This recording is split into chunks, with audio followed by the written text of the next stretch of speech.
Hey everyone, welcome to IQ Tab. So let's start with the editorial discussion for 10th of February. Now सबसे पहले हम देखते हैं कि आज हमें कौन कौन से एडिटोरियल को डिस्कस करना है।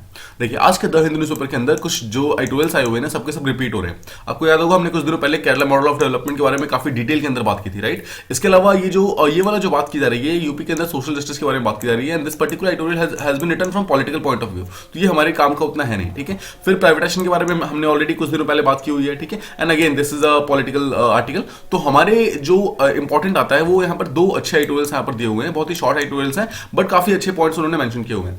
पहला उन्होंने मेंशन किया हुआ है कि क्या डिप्लोमेसी के अंदर एंगर होना चाहिए। उसको उन्होंने रिसेंटली एक इंसिडेंट के साथ इन्होंने लिंक किया है और जो कि इंडिया और पाकिस्तान का एक छोटा सा लिंक है, एक छोटा सा इंसिडेंट हुआ है कुछ दिनों पहले, तो हम इसके बारे में समझेंगे। And second will talk about कि रशिया और यूक्रेन के टेंशंस हैं वो यूरोप को किस तरीके से इंपैक्ट कर रहे हैं और जो बाकी जो यूरोपियन कंट्रीज हैं वो किस तरीके से इस चीज को यहाँ पर टैकल आउट करने की कोशिश कर रही है, इंक्लूडिंग यूएसए हो गई, ठीक है, फ्रांस हो गया, जर्मनी हो गया, ये सब किस तरीके से रिस्पॉन्ड कर रहे हैं रशिया और यूक्रेन के टेंशंस को काफी अच्छे तरीके से यहाँ पे एक्सप्लेन किया हुआ है। सो हम स्टार्ट करते हैं। The first editorial that we have to talk about it is about कि क्या डिप्लोमेसी के अंदर एंगर होना चाहिए फिर नहीं होना चाहिए and what is the main issue जिसके कारण ये चीज यहाँ पर लाइमलाइट के अंदर आई है।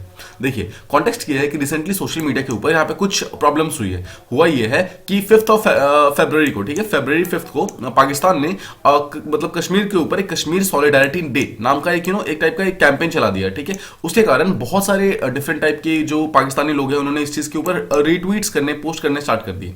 तो देखा गया ये चीज कि जो ये ट्वीट्स हो रहे थे, रीपोस्ट हो रहे थे, उसके अंदर कुछ एमएनसीज जो थी यानी कि जो प्राइवेट कंपनीज थी उन लोगों ने भी इसके अगेंस्ट मतलब इसके ऊपर ट्वीट करने स्टार्ट कर दिए, जहां पर उन्होंने इंडिया के अगेंस्ट एंड पाकिस्तान के सपोर्ट में स्पेशली कश्मीर सॉलिडारिटी डे है उसके सपोर्ट में उन्होंने ट्वीट्स करने स्टार्ट कर दिए।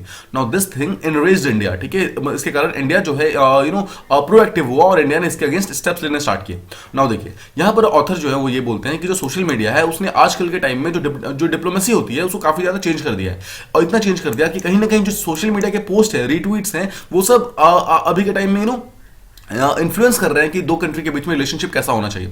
इसीलिए जब अभी कुछ दिनों पहले कुछ मल्टीनेशनल कंपनीज ने जब इंडिया के अगेंस्ट और स्पेशली जो प्रो पाकिस्तानी कुछ ट्वीट्स किए, स्पेशली जो कश्मीर सॉलिडारिटी डे वाला जो ट्वीट किया उसके अगेंस्ट इंडिया ने बहुत ही हार्ड स्टेप्स लिए, बहुत ही स्ट्रॉन्ग स्टेप्स लिए। जहां देखा गया जो हमारा मिनिस्ट्री ऑफ कॉमर्स एंड जो हमारे मिनिस्ट्री ऑफ एक्सटर्नल अफेयर्स हैं उन दोनों ने अपनी ऑलमोस्ट सारी की सारी एनर्जी इस चीज के ऊपर लगा दी कि जिस एमएनसीज ने यानी कि जो कंपनीज यहाँ पर सामने आकर के प्रो कश्मीर वाले ट्वीट्स कर रही है, स्पेशली प्रो पाकिस्तान वाले ट्वीट्स कर रही है, उन सबको या तो पहली बात तो अपोलोजाइज कराया गया और उसके बाद उनको एक प्रॉपर हार्श वार्निंग प्रोवाइड की गई है। नाउ इस पर्टिकुलर आर्टिकल के अंदर जो ऑथर है वो ये बोलते हैं कि क्या डिप्लोमेसी के अंदर हमें हार्श स्टांस को यूज करना चाहिए फिर नहीं करना चाहिए। Now as you know power जो होता है वो दो टाइप्स का होता है। पावर के जो मतलब दो टाइप होते हैं। उसका मेन जो टाइप होता है the main power is called as hard power and second is called as soft power. Now hard power जो होता है, hard power means military usage, ठीक है। जब किसी को आप डरा धमका के फोर्स दिखा करके, गन दिखा करके आप जब किसी से कुछ काम करवाते हो that is called as hard diplomacy, मतलब अपने हार्ड पावर को शो करते हो। Now second thing is called as soft power. Now soft power का सीधा सा मतलब होता है कि जहां पर आपको अपने गन दिखाने की जरूरत ना पड़े, जहां पर आपको अपना बेसिकली फोर्स दिखाने की जरूरत ना पड़े, जहां पर आप बातचीत से टॉक्स के थ्रू आप प्रॉब्लम को सॉल्व कर लो and this particular thing is called as what, diplomacy, right. So diplomacy क्या है? डिप्लोमेसी एक्चुअली सॉफ्ट पावर का एक टाइप का इंडिकेशन है। तो क्या हम डिप्लोमेसी के अंदर हार्ड पावर को यूज कर सकते हैं? तो देखिए अगर हम सॉफ्ट पावर के अंदर हार्ड पावर का लेकर आएंगे तो कहीं ना कहीं आपको ऐसा नहीं लगता कि जो सॉफ्ट पावर का जो एक्चुअली सॉफ्ट पावर का जो कंसेप्ट है वो यहां पर कहीं ना कहीं खत्म हो जाएगा, करप्ट हो जाएगा, राइट। बिकॉज जो जितनी भी मिलिट्री जितनी भी फोर्स वाली चीजें हैं वो सब के सब हार्ड पावर के अंदर आती है, वो सॉफ्ट पावर के अंदर नहीं आती है, ठीक है। तो इसी पर्टिकुलर आर्टिकल के अंदर हम प्रॉपर्ली समझेंगे कि एग्जैक्टली हुआ क्या है और क्या वो चीज सही था या फिर सही नहीं था, क्या वो चीज होना चाहिए था फिर नहीं होना चाहिए था, ठीक है।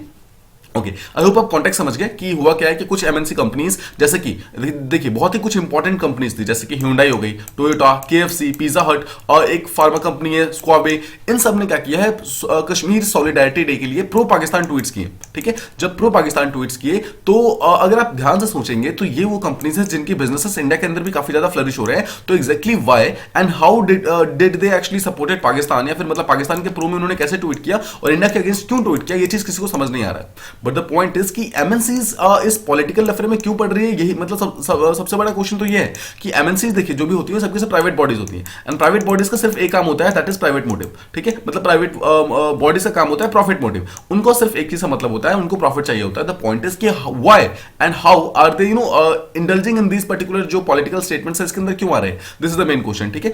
अब देखिए अगर आप हमारे इंडियन रिस्पॉन्स की बात करेंगे, अगर इन लोगों ने ऐसा कुछ किया है ना, इंडिया अगर इन लोगों ने मतलब जो जितनी भी कंपनीज कंपनीज है उन लोगों ने अगर प्रो पाकिस्तान ट्वीट्स किए हैं, तो ऑथर का बोलना यह है कि इंडिया को, जो इंडियन गवर्नमेंट है, उनको एक छोटा सा स्टेटमेंट देना चाहिए था, एक वार्निंग इशू करना चाहिए था। बिकॉज देखिए, अगर आप जितनी भी कंपनीज देखेंगे, सबके सब कंपनीज इंडिया की नहीं है, ये सबकी सब कंपनी साउथ कोरिया की है, कुछ जापान की है, कुछ यूएसए की कंपनीज है, राइट। तो ये सब हमारे से बाहर की कंपनीज है। The point is, if they are saying something, तो we should tackle them very diplomatically, हमें बहुत ही डिप्लोमेटिक तरीके से करना है। बिकॉज देखिए, हमें यहाँ पर दो इंटरेस्ट, टू फोल्ड इंटरेस्ट को समझना है। The first interest is called as simple, जो हमारा जो खुद का इंटरेस्ट है, यानी कि जो नेशनल इंटरेस्ट है, नेशनल सिक्योरिटी या फिर नेशनल इंटरेस्ट, आप समझ सकते हैं। इसका मतलब क्या है, हमारी कंट्री के अगेंस्ट कोई भी ट्वीट ना करे आगे से, मतलब आगे से। एक बार ऐसा हो गया बट दोबारा कभी ऐसा नहीं होना चाहिए। पहली बात तो हमें ये इस चीज को इंश्योर करना है, और साथ ही साथ हमें सेकंड चीज ये भी देखना है कि ये कंपनी जो इंडिया के अंदर बिजनेस कर रही है, इनका बिजनेस भी तो इंप्रूव करना है ना, हमें इन बिजनेस को भी छोड़ना नहीं है। तो हमें दोनों चीजों को साथ लेके चलना है। तो ऑब्वियसली हम इन सब चीजों के लिए यहाँ पर हार्श स्टांस है वो नहीं ले सकते हैं। यहाँ पर हमें डिप्लोमेटिक तरीके से खेलना है, यानी कि सॉफ्ट पावर तरीके से खेलना है, बातचीत से प्रॉब्लम को सॉल्व करना है, ठीक है। तो ऑथर का यही बोलना है कि यहाँ पर अगर हमारी इंडियन गवर्नमेंट जो है एक शॉर्ट स्टेटमेंट देती है, एक वार्निंग इशू करती है, एक प्रॉपर एक टाइप का नोटिफिकेशन इशू करती, तो ये सब के सब डेफिनेटली जितने भी कंपनीज है वो सब अपने अपने ट्वीट्स को वापस लेती। बट मिस्टर जो मोदी की गवर्नमेंट है, यानी कि जो भी रिसेंट जो हमारी रूलिंग पार्टी है, उन्होंने ऑलमोस्ट एवरी सिंगल पावर लगा दिया इस चीज के ऊपर, कि यहां तक कि उन्होंने मतलब ये भी किया कि जो कोरिया के जो एम्बेसडर है, देखिए ये सब जो कंपनीज है, मेजॉरिटी कंपनीज में से कोरिया की, यानी कि साउथ कोरिया की है, तो उनके एम्बेसडर को यहां तक कि इंडिया बुला लिया गया, ठीक है। इंडिया बुला लिया गया, उनसे माफी मंगवाई गई, उसके बाद उनको वापस भेजा गया। यहां तक कि जो हमारे एक्सटर्नल अफेयर्स मिनिस्टर है एस जयशंकर सर, उन्होंने इस पर्टिकुलर मैटर को कोरियन काउंटर पार्ट, यानी कि कोरिया का जो एक्सटर्नल अफेयर्स जो मिनिस्ट्री है, उनका जो मिनिस्टर है, उनके साथ बातचीत की, जिन्होंने कोरिया के जो काउंटर पार्ट है, उन्होंने यहां पर माफी मांगी इंडियन लोगों से।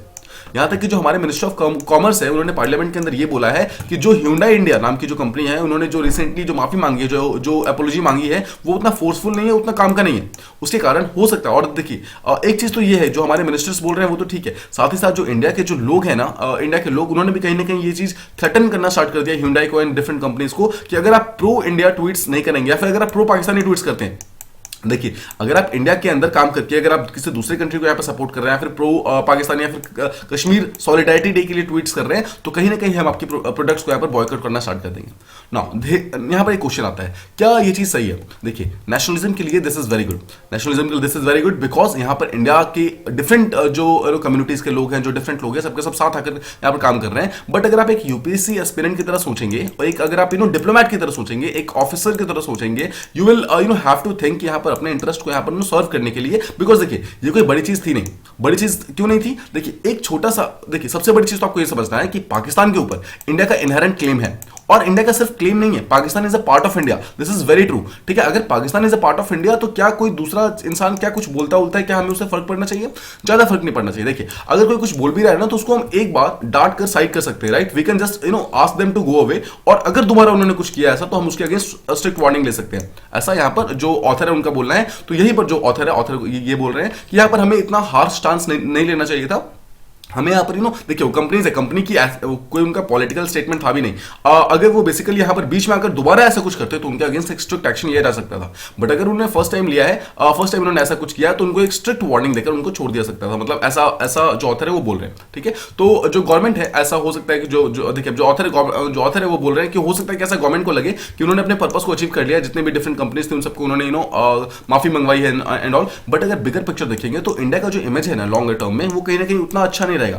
बिकॉज देखिए इंडिया जो एक ऐसी कंट्री है जो कि पीस को सिंबलाइज करती है। इंडिया एक ऐसी कंट्री है जो कि शांति दूत की तरह मतलब मानी जाती है। There is a word called shanti doot, और इंडिया को शांति गुरु बोला जाता है, ठीक है। व्हाई? बिकॉज इंडिया ने आज तक कभी भी किसी एक पर्टिकुलर कंट्री के ऊपर कभी भी वॉर या फिर किसी भी टाइप का जो मतलब एट्रोसिटीज है, ये सब कभी भी स्टार्ट नहीं किया है। तो ये चीज शो करता है कि इंडिया बहुत ही पीसफुली अपने प्रॉब्लम्स को सॉल्व करता है। तो बस हमें अपने उस इमेज को हमेशा मेंटेन करके रखना है, बिकॉज वर्ल्ड इमेज पे, यानी कि जो ग्लोबल लेवल पे इमेज जो होती है ना, that is a very very different thing, और बहुत इंपॉर्टेंट चीज होती है, जो कि आपके डिप्लोमेटिक रिलेशन को या तो इंक्रीज कर सकती है या फिर डिक्रीज कर सकती है।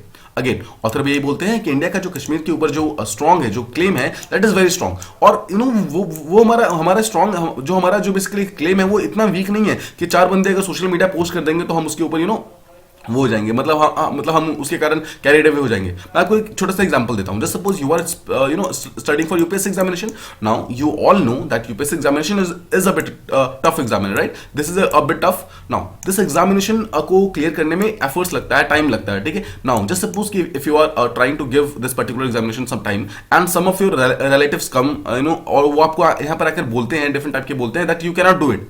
अगर आपके रिलेटिव्स, आपके फ्रेंड्स या फिर कोई भी ऐसा पर्सन जो कि आपको अच्छे से जानता नहीं है, अगर आपको ये आके बोलता है कि आप यूपीएससी नहीं कर सकते हो, तो क्या आपको उस पर्टिकुलर बात से कैरिड अवे होना चाहिए? बिल्कुल नहीं होना चाहिए, because first of all they does not knows you, ठीक है। और सेकंड चीज बात ये है कि आप इस एग्जाम को क्वालिफाई करोगे या नहीं करोगे वो उसके ऊपर डिपेंड नहीं करता है, ठीक है। आपका इस पर्टिकुलर एग्जाम के ऊपर पूरा भरोसा है, आपको आपका पूरा फोकस है, you are working hard enough, तो आप इस एग्जाम को डेफिनेटली क्लियर करोगे। The same thing goes with this particular thing. Kashmir India का है, इस बात में कोई दो राय नहीं है। अब कोई दूसरा पर्सन आके जो कुछ भी बोले, हमें उसके ऊपर ज्यादा ध्यान नहीं देना चाहिए, ठीक है। हमें यहाँ पर अपनी जो पीस का, जो हमारा पीसफुल जो एक टाइप का नेचर है ना, हमें अपने कभी भी पीसफुल नेचर को खोना नहीं चाहिए। एक डिप्लोमैट, एक ऑफिसर को कभी भी एक गुस्से में आकर कभी भी डिसीजन नहीं लेना चाहिए। स्पेशली अगर डिप्लोमैटिक स्टेटमेंट की बात की जाए, diplomatic statement should never be taken in anger. कभी भी गुस्से में आकर आपको कोई भी डिप्लोमैटिक स्टेटमेंट नहीं लेना है, ठीक है। नॉट जस्ट हियर, जब कल को आप ऑफिसर बन जाएंगे उसके बाद भी जस्ट ऑलवेज रिमेंबर कि डिप्लोमैटिक रिलेशंस ऑलवेज ना हमेशा पीसफुल रिलेशन को मतलब सिंबलाइज करना चाहिए। कभी भी गुस्सा या फिर हार्म, एंगर, ये सब चीजें कभी भी डिप्लोमेसी के अंदर नहीं आनी चाहिए। सेकंड चीज देखिए, सेकंड चीज ऑथर यहाँ पर ये बोलते हैं कि जितने भी फॉरेन गवर्नमेंट्स जैसे कोरिया हो गया, जापान हो गया, उनको उनके जो काउंटर पार्ट्स है, आपने उनको फोन किया, आपने उनसे माफी मंगवाई, that is okay. But the point is कि क्या इनकी गलती थी? क्या इन गवर्नमेंट्स की गलती थी? गलती तो उन मल्टीनेशनल कंपनीज ने की है ना, एंड वो कंपनी जो है सबकी सब प्राइवेट है। देखिए प्राइवेट कंपनीज है, इसका मतलब क्या है कि इन जो गवर्नमेंट है इनके ऊपर डायरेक्टली कोई रेगुलेट नहीं था, कोई भी डायरेक्टली कंट्रोल नहीं था। एंड सबसे बड़ी चीज ये है कि किसने वो पर्टिकुलर पर्सन को, किस पर्टिकुलर पर्सन ने वो ट्वीट किया है, you should hold him accountable. उसको पकड़िए, उसको यहाँ पर अकाउंटेबल लीजिए। द पॉइंट इज कि you should not decrease your relationship. आपको अपने रिलेशनशिप को खराब नहीं करना है बाकी कंट्री के साथ। नाउ कोरिया ने यहाँ पर माफी मांगी है, तो सोचिए कोरिया हैज डेफिनेटली फेल्ट कहीं ना कहीं उसको इंसल्टिंग फील हुआ होगा, राइट। तो इन सब चीजों को हमें यहाँ पर थोड़ा सा ध्यान रखना होगा, ठीक है, ताकि हम अपने रिलेशनशिप को दूसरे कंट्री के साथ मेंटेन करके रख सकते हैं, और जो हमारा जो इंटरेस्ट है उस चीज को हम हमेशा फर्दर मतलब इंक्रीज कर सके, ठीक है। और यहाँ पर एक साथ यही बोला जाता है कि पिछले साल देखिए सेम चीज हुई थी। रिहाना नाम की एक डांसर एंड सिंगर है जो कि यूएसए की है शायद, उन्होंने यहाँ पर फार्मर्स प्रोटेस्ट के ऊपर यहाँ पे कुछ पोस्ट वगैरह कर दिया था। अगेन जो हमारी मिनिस्ट्री ऑफ फॉरेन मिनिस्ट्री, जो हमारी फॉरेन मिनिस्ट्री है, उन्होंने इसके ऊपर काफी ज्यादा एक्शंस वगैरह लिए थे, काफी ज्यादा उन्होंने स्टेटमेंट्स दिए थे। द पॉइंट इज कि मतलब वो उनका स्टेटमेंट था, बोलने दो उनको, क्या फर्क पड़ता है, राइट। द पॉइंट इज कि we are trying to do our best कि एग्जैक्टली हमारे फार्मर्स के लिए क्या अच्छा है हमारे। और देखिए हमारे फार्मर्स का जितना इश्यूज था उसको इंडियन गवर्नमेंट और इंडियन फार्मर्स दोनों ने साथ में मिलकर प्रॉब्लम को सॉल्व कर लिया। द थर्ड पर्सन जो भी कुछ बोल रहा है, जो भी कुछ नहीं बोल रहा है, उसको वो बोलने दो, कोई भी बड़ी चीज नहीं है। यू शुड, देखिए ऐसा नहीं है कि हमें इसके ऊपर स्टांस ले लेना चाहिए, हमें इसके ऊपर स्टैंड नहीं लेना चाहिए। We should take a stand, definitely we should take a stand, but मतलब हमें इसके ऊपर इतना ज्यादा स्टैंड नहीं लेना चाहिए कि जिसके कारण हमारे खुद के डिप्लोमेटिक रिलेशन किसी और कंट्री के साथ खराब हो जाए, ठीक है। हमें बहुत ही बैलेंस्ड अप्रोच के साथ इन सब प्रॉब्लम को यहाँ पे सॉल्व करना है।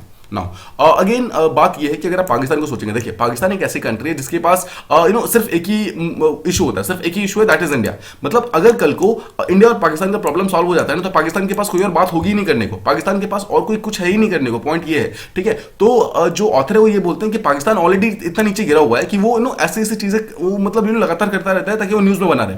द पॉइंट इज कि पाकिस्तान का ये कश्मीर सॉलिडारिटी डे वाला जो प्रोपेगेंडा था, वो उसका एक्चुअली वो क्लेम कुछ नहीं कर रहा है, उसके पास इतना दम ही नहीं है कि वो क्लेम कर सके। सिंपल से पॉइंट है, वो अपने आप को अटेंशन में रखना चाहता है, वो अपने आप को न्यूज में रखना चाहता है, सिंपल वर्ड्स में। तो पाकिस्तान देखिए एक अटेंशन सीकर की तरह यहां पर काम कर रहा है। वी शुड नॉट इवन हमें तो मतलब इसको इतनी अटेंशन देनी भी नहीं चाहिए। इसको अटेंशन दे रहे हैं तो कहीं ना कहीं पाकिस्तान जीत रहा है। पॉइंट इज कि पाकिस्तान को कभी जीतने देना ही नहीं है। मतलब स्पेशली अगर जो डिप्लोमेटिक स्टेटमेंट है उस मामले में तो कभी करना ही नहीं है। अगर वो कुछ गलत कर रहे हैं तो जस्ट उनको छोड़ दो उनको। वो ऑलरेडी यानी कहीं ना कहीं जो वर्ल्ड लेवल का जितने भी व्यूज वगैरह चल रहे हैं उन सबसे ऑलरेडी वो बॉयकॉट हो चुके हैं, ठीक है, कहीं ना कहीं पीछे जा रहे हैं। और स्पेशली जो उनका जो कंडीशन है, जो टेररिज्म उनका बढ़ रहा है, जो उनका हंगर बढ़ रहा है, प्रॉब्लम ये है कि आगे जाकर देखना पाकिस्तान कहीं ना कहीं इकोनॉमिकली एक बहुत ही फेल्ड स्टेट बन जाएगी, ठीक है। और तो यही बोला जा रहा है फाइनली ऑथर के द्वारा कि जो भी एमएनसीज वगैरह ऐसे कुछ काम करती है उनके साथ बहुत ही पीसफुली एक शांति से आप उनसे बात कीजिए, प्रॉब्लम को सॉल्व कीजिए, एंड उसको इजीली आप बेसिकली प्रॉब्लम को सॉल्व करके जो डिप्लोमेटिक ऑपोजिशन वगैरह उसको आप सॉल्व कर लीजिए। किसी भी चीज का यहाँ पे हार्श स्टेटमेंट्स मतलब हार्श जो भी आपके कंडीशंस वगैरह हैं, जो आपके हार्श स्टेप्स हैं, वो सब कभी भी एमएनसीज के अगेंस्ट मत लीजिए, बिकॉज वो एक ऐसे कंपनीज है जो कि आपकी कंट्री के अंदर आके डिप्लोमेसी को इंक्रीज करेंगे, आपके दूसरे कंट्री के साथ आपके रिलेशन को इंप्रूव करेंगे, आपके ट्रेड को इंक्रीज करेंगे, राइट, इन्वेस्टमेंट को इंक्रीज करेंगे। ऑलराइट, तो आई होप आपको फर्स्ट टॉपिक जो था वो प्रॉपर्ली समझ आ गया होगा। Now let's move to the next one. देखिए यहाँ पर हमें बात करना है कि जो फ्रांस के जो प्राइम मिनिस्टर हैं मैक्रॉन, उन्होंने रिसेंटली रशिया और यूक्रेन के बीच में जो जितने भी मतलब रिलेशनशिप है उसको इंप्रूव करने की कोशिश कर रहे हैं। देखिए फ्रांस के जो प्रेसिडेंट है जो मैक्रॉन है, उन्होंने यहाँ पर बात की है कि वो डिप्लोमेटिक एक टाइप का डिप्लोमेसी करने की कोशिश कर रहे हैं रशिया और यूक्रेन के बीच में, दोनों की बातचीत कराने की कोशिश कर रहे हैं ताकि दोनों को प्रॉब्लम को सॉल्व करें।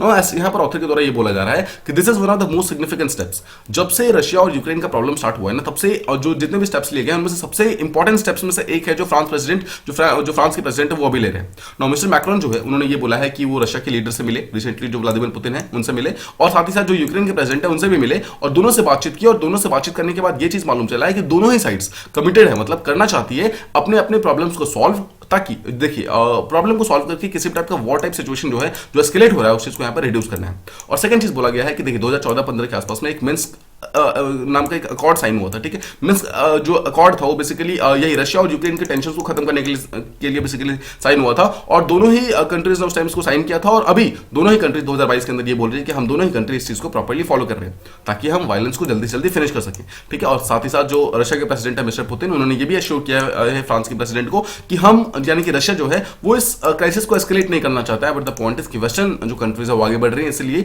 ऑटोमेटिकली ये चीज एस्केलेट हो जा रहा है। नाउ बिफोर स्टार्टिंग आगे बढ़ने से पहले मैं आपको ये चीज बताता हूं कि देखिए ये जो मिन्स्क अकॉर्ड है ये बेसिकली 2014-15 में साइन हुआ था। एग्जैक्टली मिन्स्क है कहां पे?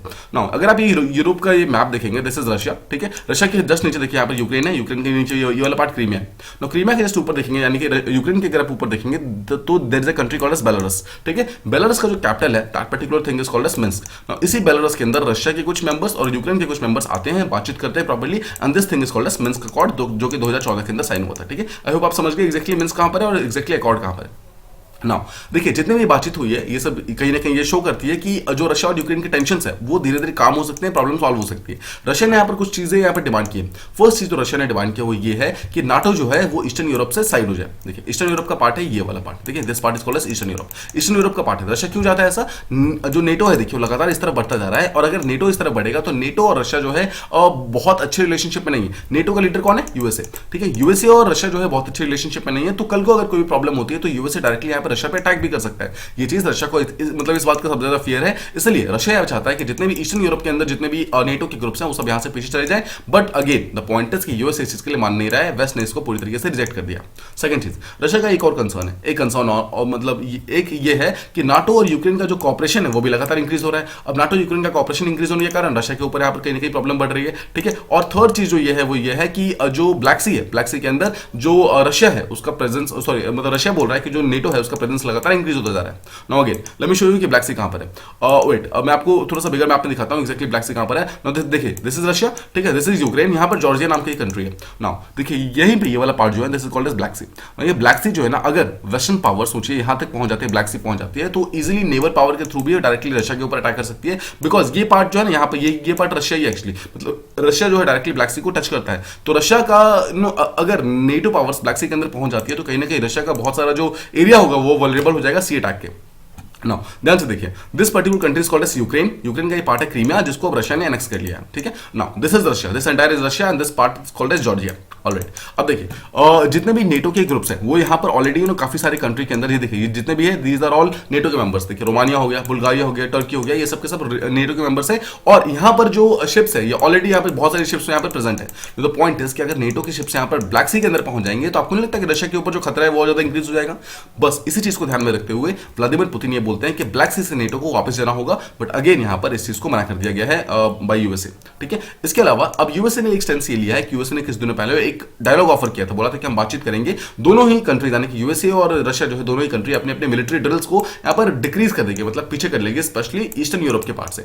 ईस्टर्न यूरोप अगेन समझिए, ईस्टर्न यूरोप ये वाला पार्ट है, ठीक है। ये वाला पार्ट जो है इस पार्ट के अंदर देखिए जहां पर यहाँ पर थोड़ा सा नॉर्थ सी के अंदर, ठीक है, यहाँ पर जो ये वाला सी है बाल्टिक सी है, यहाँ पे ब्लैक सी है, ये वाला मेडिटेरियन सी है, इन सब एरियाज के अंदर जितने भी यहाँ पर मिलिट्री ड्रिल्स वगैरह होती है इन सबको यहाँ पर पीछे खींच लेगी। यूएसए अपनी तरफ खींच लेगी, रशिया अपनी तरफ खींच लेगी। मतलब बेसिकली इस एरिया के अंदर इस एरिया को एक पीसफुल जोन बनाना है, यहाँ पे नो कॉन्फ्लिक्ट जोन बनाना है, ठीक है। इस चीज के लिए यहाँ पर यूएसए ने इसको प्रपोज किया था। ऑलराइट, अब देखिए रिसेंटली जो फ्रांस के प्रेसिडेंट हैं मिस्टर मैक्रोन जो है वो क्या करना चाहते हैं, वो करना चाहते हैं नॉर्मैंडी फॉर्मेट टॉक्स को यहाँ पर फिर से इंक्रीज करना चाहते हैं। मतलब पॉइंट इज कि what is Normandy format talks. देखिए 2014 के आसपास में जब प्रॉब्लम स्टार्ट हुई थी रशिया और यूक्रेन के बीच में, उस चीज को यहाँ पर सॉल्व आउट करने के लिए 4 कंट्री साथ में आई थी। One was Russia, second was Ukraine, साथ में फ्रांस और जर्मनी। मतलब ये 2 कंट्री एक टाइप के मीडिएटर की तरह काम कर रहे थे, जहां पर ये चारों कंट्री मिल करके यहाँ पर इस प्रॉब्लम को सॉल्व करने की कोशिश कर रही है, ठीक है। बिल्कुल इसी सेम यहाँ पर फॉर्मेट के अंदर 2014 के अंदर जो फॉर्मेट स्टार्ट हुआ था उसी के अंदर 2022 के अंदर एक मॉस्को और की डायलॉग यहाँ पर फ्रेम करना चाहते हैं। Now again Moscow is Russia, Kyiv is यहाँ पर यूक्रेन, ठीक है, यूक्रेन का जो कैपिटल है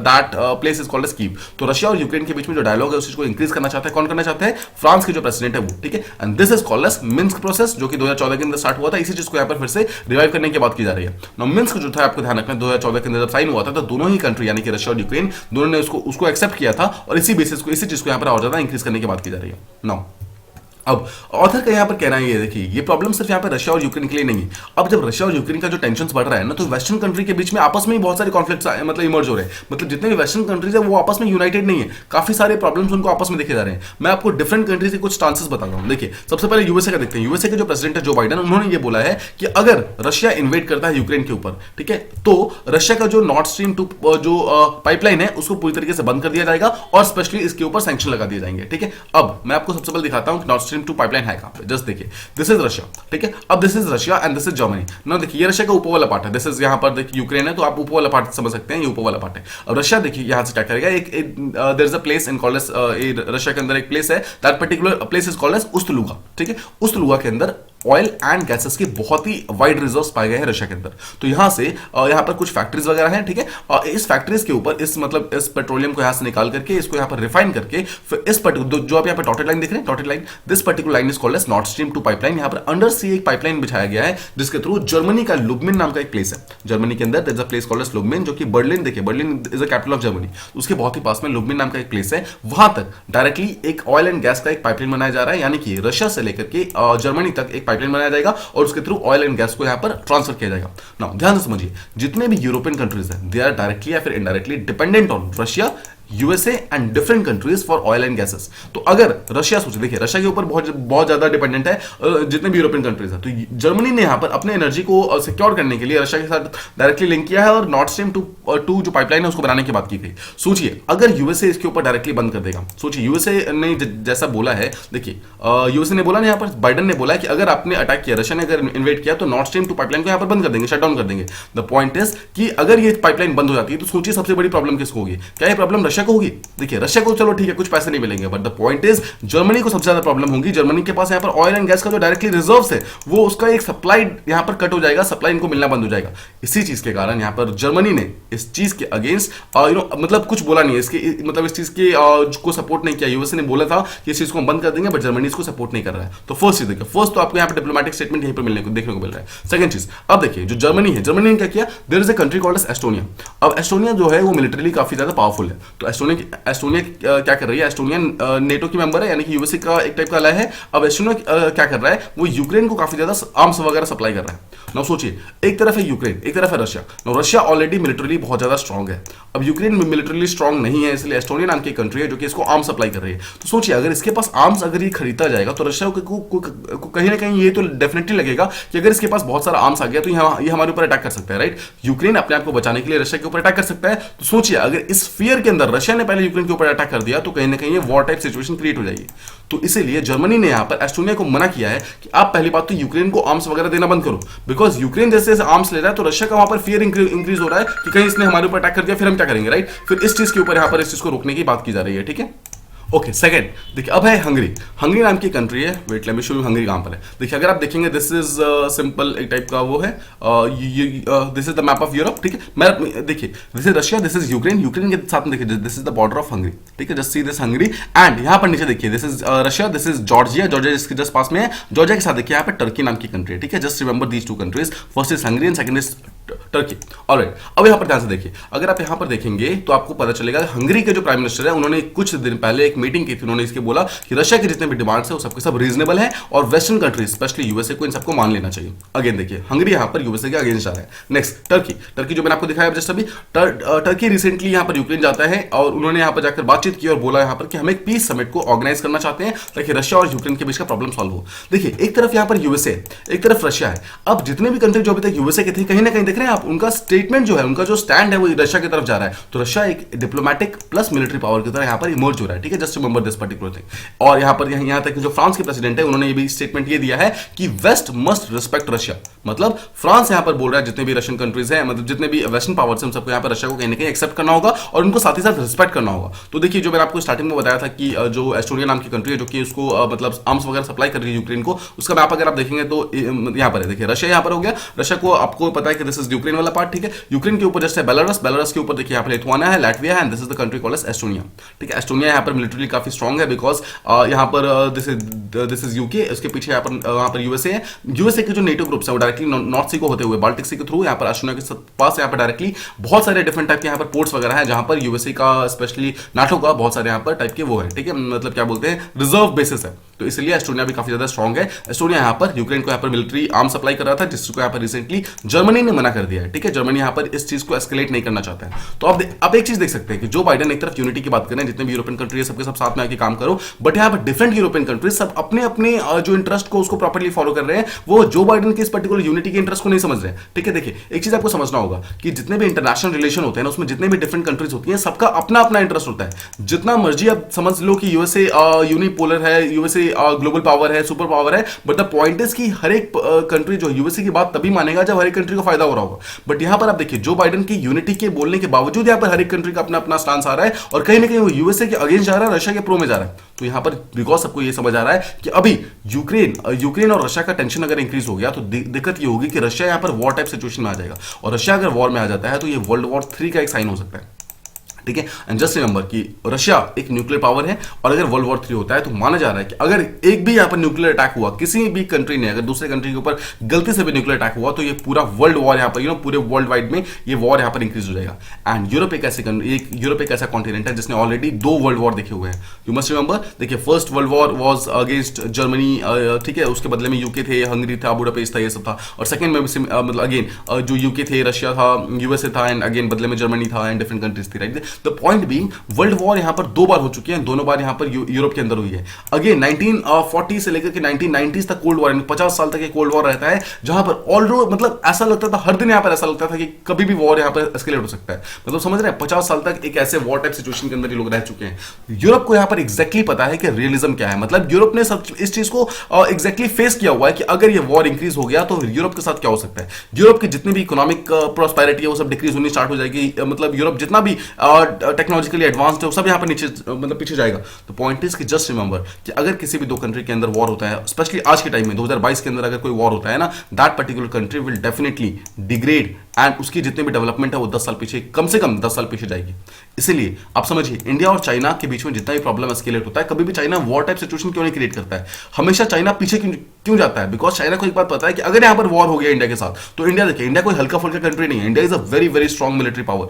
अगर इंडिया और चाइना के बीच में वॉर हो गया तो दोनों ही कंट्री यहां पर कम से कम 10 साल पीछे जाएंगे, स्पेशली डेवलपमेंट के फील्ड्स में, और दोनों ही कंट्री एक चीज अफोर्ड नहीं कर सकती, बिकॉज दोनों ही कंट्री धीरे धीरे ग्लोबल एरेना के ऊपर इंक्रीज करने की कोशिश कर रही है, इमर्ज होने की कोशिश कर रही है, and that is the main reason दोनों कंट्रीज साथ में मिलकर डिप्लोमेटिकली इस प्रॉब्लम को सॉल्व करने की कोशिश कर रही है। तो just remember this thing, Europe कभी भी इस चीज को वॉर, मतलब इस पर्टिकुलर कंडीशन को वॉर में कन्वर्ट नहीं करना चाहता है, neither does Russia, neither does USA, because हर एक कंट्री को पता है अगर वॉर हुई तो उनका डेवलपमेंट कम से कम 10 साल पीछे जाएगा, एंड हु नोस अगर कोई छोटी कंट्री है तो 20 साल 30 साल पीछे चला जाएगा, एंड उनको वापस सेम लेवल पे आने में बहुत ज्यादा टाइम लग जाएगा। तो जस्ट रिमेंबर दिस थिंग कि देखिए ये चीज देखने वाली है कि फ्रांस एंड जर्मनी क्या ये साथ में मिलकर प्रॉब्लम को सॉल्व कर पाएंगे, क्या ये रशिया का जितने भी नाउस वगैरह हो रहे हैं उन सबको प्रॉब्लम को सॉल्व कर पाएंगे, क्या जो रशिया और यूक्रेन के टेंशन से वहां पर प्रॉब्लम को सॉल्व होंगे। बट द पॉइंट इज, इसका स्टार्टिंग पॉइंट डेफिनेटली एक मींस प्रोसेस हो सकता है, जो मींस जो 2014 के अंदर स्टार्ट हुआ था उस चीज को हम फिर से रिवाइव कर सकते हैं, 2022 के अंदर इस चीज को हम फिर से लेकर आ सकते हैं, हो सकता है कि प्रॉब्लम सॉल्व हो जाए। जो मींस जो अकॉर्ड है, जो रिसेंट वाला 2022 का रिकॉर्ड है, उसके अंदर 3 मेन चीज बोली जा रही है। पहली बात बोली जा रही है जितने भी रेबल्स ग्रुप हैं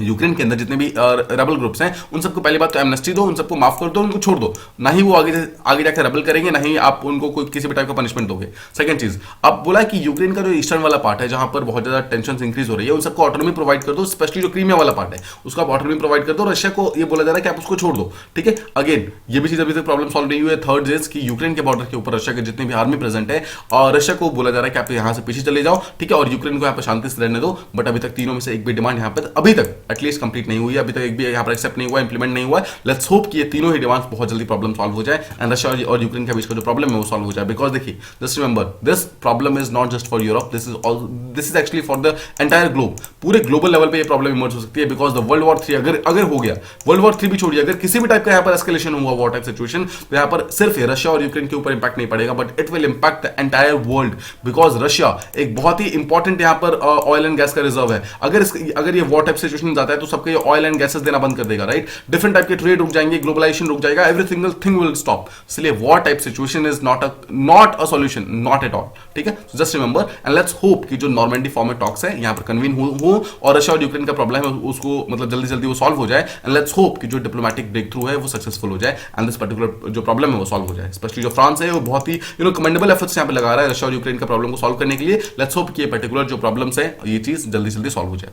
तो ये थे हमारे दोनों ट्यूटोरियल्स। आई होप आपको ये काफी डिटेल में हमने इसको डिस्कस किया। प्लस देखिए यहाँ पर हमने सिर्फ पॉइंट्स नहीं, साथ में बहुत सारा एनालिटिकल पॉइंट ऑफ व्यू हमने समझा कि एक्जैक्टली क्या चीज होना चाहिए, क्या चीज नहीं होना चाहिए। आई होप आपको कुछ अच्छे पॉइंट्स यहाँ पर मिले होंगे, ठीक है? So if you like the video please do like, share and subscribe, and thank you so much for listening.